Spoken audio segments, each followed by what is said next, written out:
Today we have a 2007 Chevy Impala. It's LT with a 3.5 motor. The customer recently had the brakes and rotors done on the car, front and back. But they stated when they come to a stop sign, the pedal's good at first, then all of a sudden it gradually starts to go down. And if they pump it real quick, it's good, but it continually goes down. And they were told that it's the master cylinder. So we're going to show you where that's located and how to replace it. This is your GM 3500. Not too bad of a motor. Your master cylinder happens to be back here. Most of them only have two lines coming on it. We're lucky because of the ABS or whatever it's got. It's got an extra two, so we're gonna have to undo those. So what we're gonna do is undo these back here, which I believe happen to be 15. So we'll have to undo these two, unplug this line right here, and undo these four. Then we can remove the master cylinder. Now the ideal thing would be to use a line wrench, and these are 13, just in case they strip out or something like that. But these, I've actually broke them loose with a line wrench. So I'm just gonna use these. And of course, we're gonna do the top ones first, spin those out. We got a bucket underneath the car. So, but if it's in there hard, you definitely wanna use a line wrench. Top one's done. Hopefully that spins out as easy. Oh yeah, nice when it does that.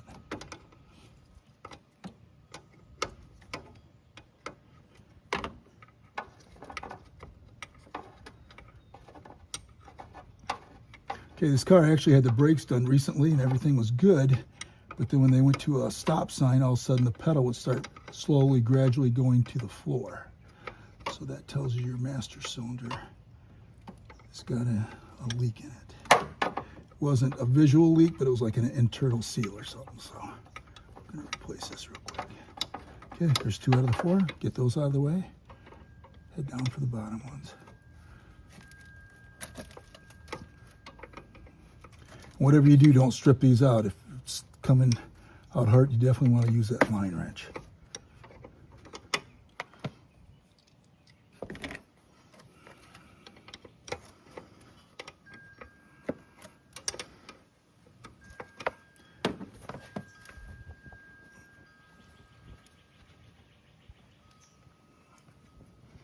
This car's got a lot of miles on it, so on the lines, you gotta, sometimes brake lines go bad, you gotta be careful moving them around.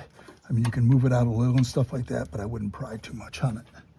So you pull these out, you did this one last, of course, and when you put it together, you're gonna do this one first, just because it's easier to get at it that way. You can pull it back a little, but like I said, do not bend it too much. And underneath the car, we have a bucket. You're gonna catch some brake fluid. It shouldn't leak a ton, but it could. So just put the bucket down there and make sure you do not get your brake fluid on your paint, because it's not good for your paint. Depends if you have the right socket depth and everything else. This one over here, I had to get a gear wrench. It's got a flex head on it, and hopefully it breaks loose easy. But, okay, there's one. And then I'll just look for the right combo on the other side. I'll get this all the way almost off, and then I'll start the next one. One on the other side, you got to get just the right length and stuff like that. And I think this is going to work. Got the swivel on it.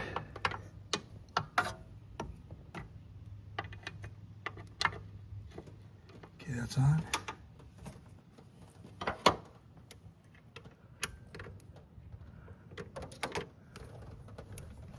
Gotta be careful not to break that hose and break that loose just like that. I'm gonna back that one all the way out. We'll take the other one out once that's done. So I loosened this one first, got that one totally off, came back and I did this one. And now you're still plugged in over here on the side, so we can actually pull it out like this, nice and gently. Flip it up like that, and unplug it right there like this. And your master cylinder's out. And you can see it's not leaking too much on there. So put a little rag with it, put it off to the side. Do not get it on your car paint. It is supposed to eat it. So just be careful. So this looks the same. It's got the four lines going to it. Has a plug-in on this side right here. It comes with these caps. You're gonna wanna remove those. Just grab them with your fingernails. You're gonna have to bench bleed this thing. And most of the time they'll give you instructions with it. Sometimes you still gotta throw it up on a hoist or bleed the brakes, passenger side rear, passenger, or the driver's side rear, and then passenger front and the other, if this doesn't work, sometimes you have to bleed your brakes, but hopefully it does. You're supposed to screw these all the way in, I believe, till they're hand tight.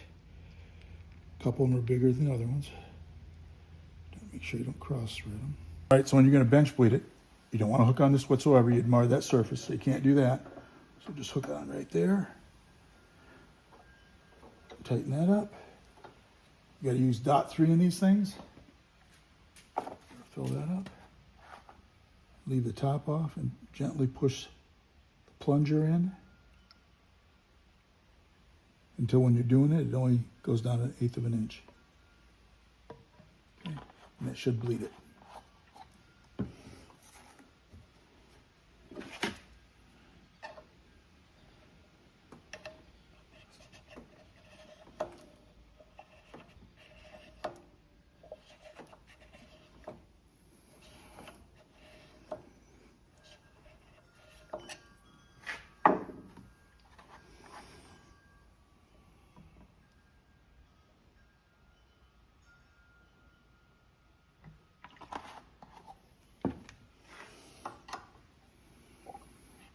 You heard the air right there. If you're looking inside here, you can see air bubbles actually popping up.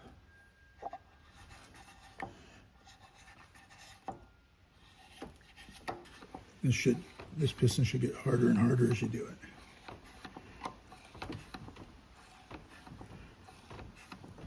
So you're only supposed to put these in finger tight as far as you can go. And then when you can only go about that far with it right there, it should be done. And sometimes when you're bleeding it, you might want to, you're not supposed to have to put the cap on, but sometimes I put it on and take it off, just so I get rid of the air. But right about that's all you want it to move.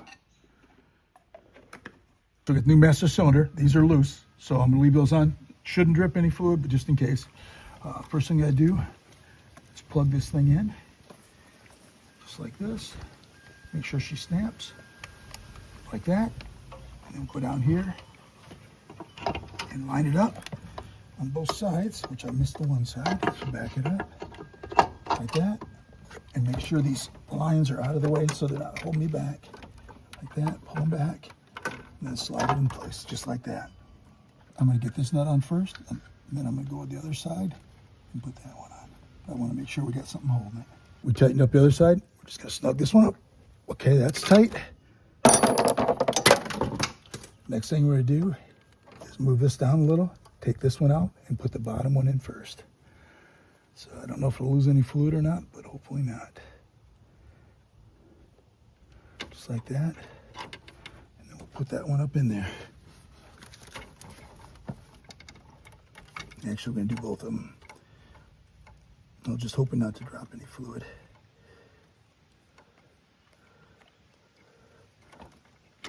Get that one started on the bottom there. So we plugged it in first, then I did that bolt over there, snugged it, put this one on, snugged it, then I went and tightened both of them. And then I put this one on first just because of limited, you can only go a quarter turn at a time. So I did that one with the other three loose, and then the other three, it really doesn't matter, but you just got to tighten them all up, of course. That's all it takes to do a master cylinder on a 2007 Chevy Impala with a 3.5 motor.